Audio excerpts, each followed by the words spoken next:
Assalamualaikum warahmatullahi wabarakatuh. Perkenalkan, nama saya Putri Nisa Melani dengan NIM 240608501031 selaku moderator kelompok Kragawi 11, dan perkenalkan ini rekan saya. Saya Siti Zahra Ramadhani dengan NIM 2406085019.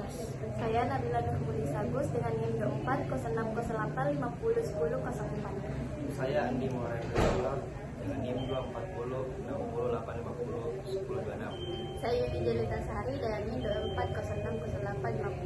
240608502006. Baik, pertama-tama kepada Bapak Yusuf Mili, terima kasih atas kesempatannya telah mengizinkan kami memaparkan materi yang telah kami rangkum yang berjudul Antropologi Terapan dan Antropologi Akademik.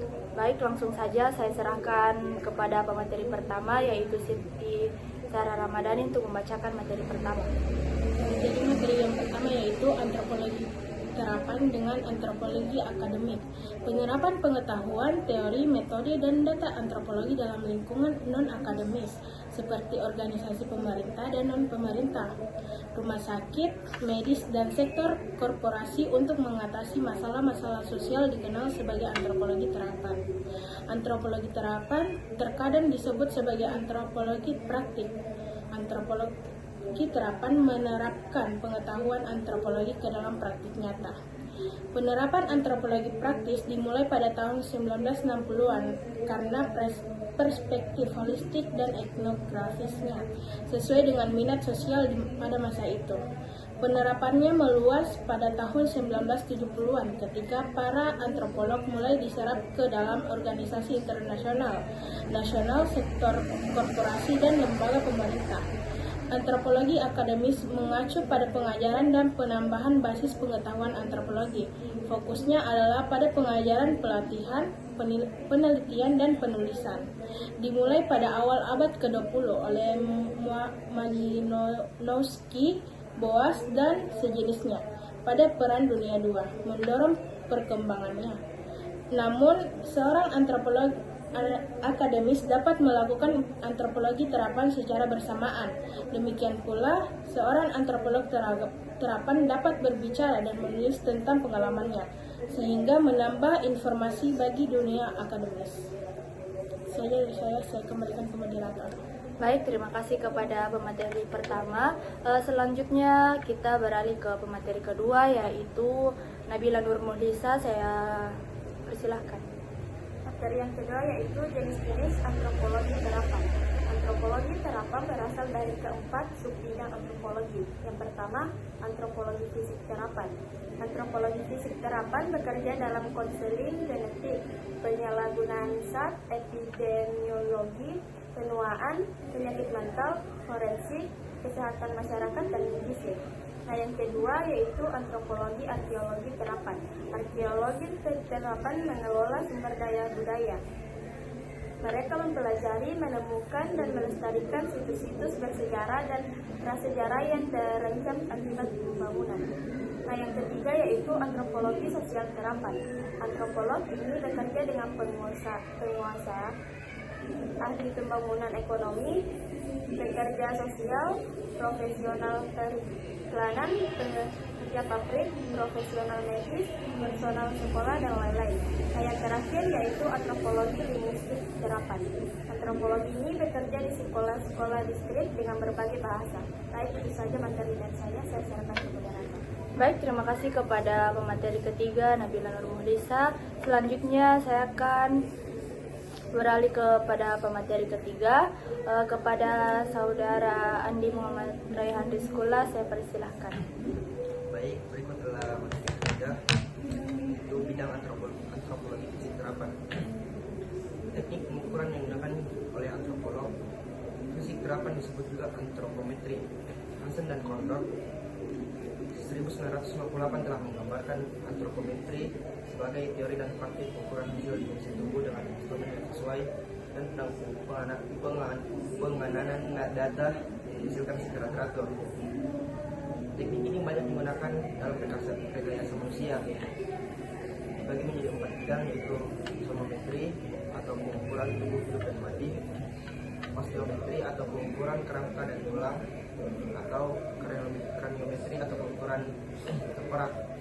Dan yang terakhir itu cephalometri, yang berarti pengukuran kepala dan wajah. Pengukuran ini memberikan informasi tentang proporsi antara anggota tubuh yang berbeda, variasi populasi dan usia, fisik dan hubungannya dengan olahraga dan antropometri, status gizi dan lain-lain. Mereka digunakan dalam pengukuran personel militer untuk merancang rel kereta api, kursi pesawat terbang, dan pakaian antariksa. Ini dibagi menjadi pengukuran dinamis dan statis. Pengukuran statis digunakan untuk membedakan ruang dan jarak bebas di sekitar tubuh orang yang bugar. Dalam antropometri, terapan pengukuran dinamis yang lebih penting yang lebih penting karena pengukuran dilakukan satu bergerak, satu bekerja, dan objek dirancang berdasarkan hal ini. Studi kasus sejak tahun 1928, antropologi fisik atlet olimpiade telah dipelajari secara menarik. Paul Rouse mengukur sekiranya 300 atlet di Amsterdam. Olimpiade Amerika Serikat 1948 dipelajari oleh Overton. Temuan Amerika Serikat 1948. Temuan mereka menyimpulkan bahwa terdapat perbedaan usia, berat badan, dan tinggi badan di antara berbagai cabang olahraga.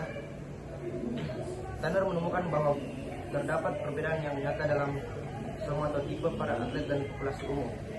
Saya kembalikan kepada Baik, moderator.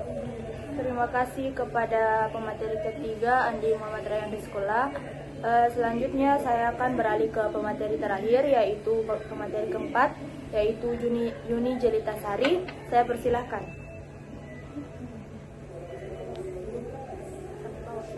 Oke. Baik, terima kasih atas kesempatan moderator.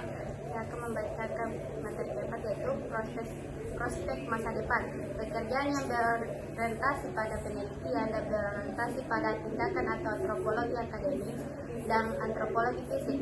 Terapan harus dimediasi untuk membuka lebih banyak cara untuk mendapatkan pekerjaan dan membawa arena yang secara historis terbagi lebih dekat satu sama lain.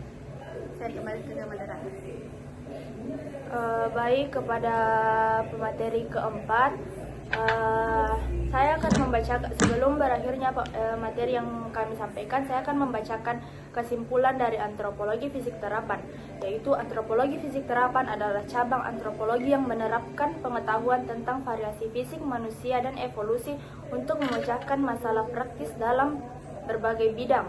Berikut adalah beberapa kesimpulan dapat diambil dari materi antropologi fisik terapan. Yang pertama, penerapan dalam bidang kesehatan. Yang kedua, identifikasi dan analisis sisa-sisa manusia.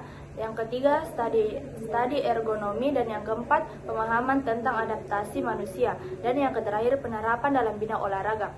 Dengan demikian, antropologi fisik terapan memiliki aplikasi yang luas dalam berbagai bidang, dari kesehatan hingga olahraga, dan membantu memecahkan masalah praktis dengan memahami variasi fisik manusia. Baik, mungkin itu saja dari kami. Saya ucapkan wabillahi taufiq wal hidayah. Wassalamualaikum warahmatullahi wabarakatuh.